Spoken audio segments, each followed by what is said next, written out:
What is success to you? Mm-hmm. What is success to you? You know, one of the things I have found over the last couple of decades and advising leaders is that many leaders are chasing success at any cost without defining what success is. So, what is success? And how do you define success in your own terms for your current season and hopefully to have a positive multi generational impact?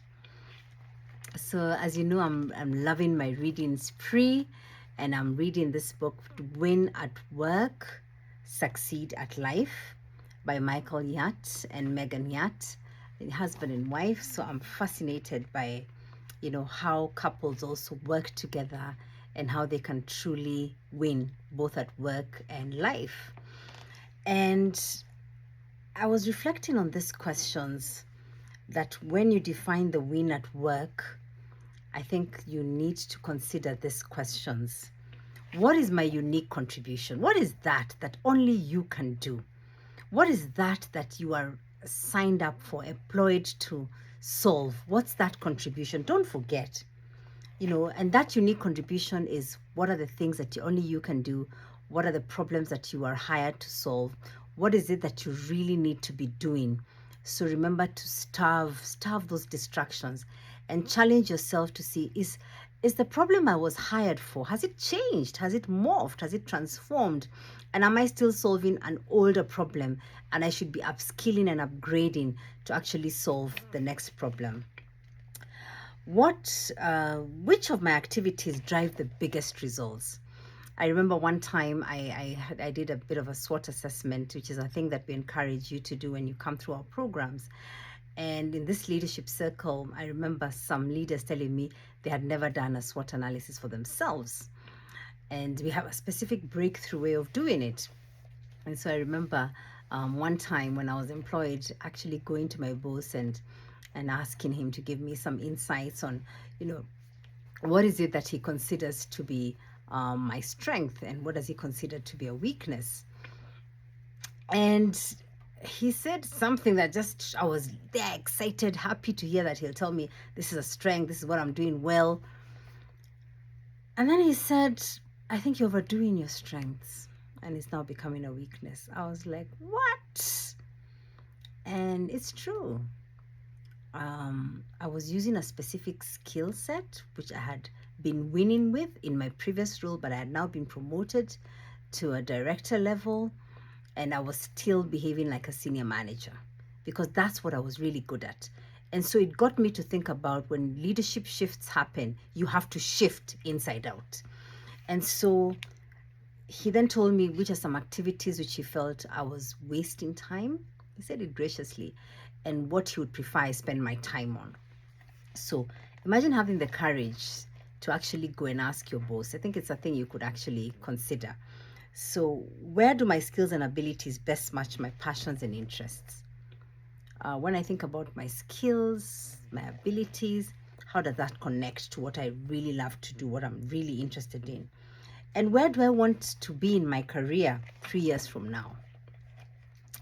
When you own a business, when you're a founder, a chief executive, or you're a senior leader, you sometimes don't really think about your career. You think only about the job. I want to encourage you. Don't only think about your job, think about your career. See how you can outgrow your current role and have the privilege of being asked to design your JD for the next role. I've been in that position a couple of times, and it's incredible to actually research and find out what the next role, solving the next bigger problem would look like. Now you have ChatGPT, which can actually help you reconstruct that. But I want to encourage you to think about what does success look like at work and what's my unique contribution to mankind through the work I'm doing. Now, when you define winning at home, I encourage you to think about these questions as starters. Where can I invest my time to make the people I love feel loved by me? I think by now you may have experienced the question of, I don't feel loved, or I don't feel like you pay attention, and yet you're probably doing everything you can. and you're kind of frustrated about why isn't this person, this family member, my spouse, my child, seeing this? And so the question to ask rather than blame, remember we talked about personal responsibility in a previous video and podcast. Where can I invest my time to make those I love feel loved by me? It's not enough for me to love them the way I want. And this is where Gary Chapman, in his groundbreaking research around love languages, the 5 love languages, really made a difference for me. I encourage you to watch a previous video that we talked about that. And so where can I invest my time to make the people I love feel loved by me?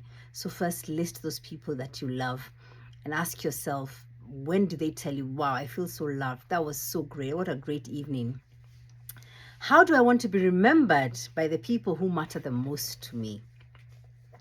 What's that legacy I'm thinking about? How do I want to be remembered? And I think it's so important to think about how you want to be remembered, because I think sometimes we don't really think about that. We're just going through the rat race, and by being remembered, it's not only when we are dead and long gone, but when my husband is at work and he thinks about me, how do I want him to think about me? When my child is in school, when they grow and they're now adults living on their own, what are those memories I want them to have that make them quickly reconnect with being at home with me? Not necessarily the space, but being at home. There are people you're with and you feel, I'm at home with you. And I think that's such a privilege to be like that for the people who matter the most. What steps can I take to ensure proper self-care and good health? And that's an important one, because self-care and self-discipline are very connected. They're twins.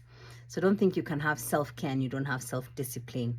And it is said that self-discipline is the highest form of love and leadership, self-leadership. So what steps can I take this year, this week, today, to actually move life forward in terms of self-care and good health? And lastly, in what ways can I invest in my marriage to help it thrive? For those of us who are married and in committed relationships, I want to encourage you to also redefine what success looks like. And I think it's an area that many couples forget. And so when challenges come, we haven't built this toolkit, you haven't thought about how to resolve it, you haven't seen the red flags when they're coming across, because you hadn't defined what white flags look like, what success looks like. And so how about you do a personal strategy with your husband? For the ladies who are married, and for the men who are watching this, how about you do a personal strategy workshop? Go out of town, go for a coffee date around the corner, and just open your laptop, think about some certain things, and kind of do a couple's vision board. I recommend it. You will see your relationship move from good to great, from weak to stronger. And if you need to get a relationship coach, a marriage therapist, you need to come up with a project, you will find the clarity of mind to get that project up and going. So, win at work and succeed at life is one of the things that we do at Breakthrough and Rise School to help you truly become your next best self. Those are some questions that I have been reflecting on. I'm journaling on them, about them, and thinking about them, having conversations with those I truly deeply love, and figuring out what is it that I really can do differently for a higher purpose this year. I look forward to hearing which questions really stood out for you and how you're making this become a real reality. Thank you.